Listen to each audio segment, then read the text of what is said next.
Hey Dawn, this one's for you. To teach you how to do perfect edges every time, I have to teach you how to do a good foundation row. So for this example, let's say we need 8 stitches. So we're gonna go ahead and just chain 8. There's our 8 chains because we're gonna need 8 stitches. Pretend like we need 8 stitches. Um, but if you were to go in the second chain from the hook here, you're missing out on stitches. So if we're doing single crochet stitches, which is the most basic, I'm going to do an extra chain. So really, it's going to be like to make 8 stitches, you're going to chain 9 because what that's going to do, it's going to let you go into your 8th chain, which would be the second from the hook. So there's our 9th, there's our 8th. We're going to go in this second from the hook. The loop on your hook, that doesn't count as anything. So we're going to just put this bad boy right in here. And we're going to do 8 single crochets down our row. And it's going to be perfect. So 1, 2, and finally 8. So even though we added an extra chain, because we went into the second loop from the hook, that still gave us 8 stitches, and now we have an edge that we can actually work with.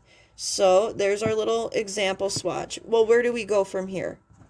What you need to do, it depends on the pattern, but for single crochet stitches, just chain 1. Now that we've got that chain, we turn, just flip it. Remember to chain 1 though. And instead of counting this chain as a stitch and going in here, because we did the foundation row the way we did, and basically, dude, anytime you're done with your foundation, chain 1, turn, and just go straight into the first stitch, because I'm going to show you what that does for you. So 1, straight into that first stitch. See? We didn't hesitate. Bam, we did it. 2. Now we're just going to do row number 2. 7. Remember, 8 stitches is what we needed for this example. And remember, this guy's going to look a little wonky, your last stitch, but just locate the top, bam, and just stick it on in there. It's going to fight with you, but you're strong, you got this. Okay, now come on. Sometimes I question my yarn's intentions.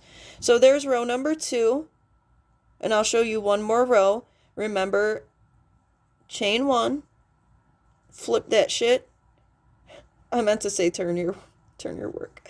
Okay, chain 1, turn. See how straight that is?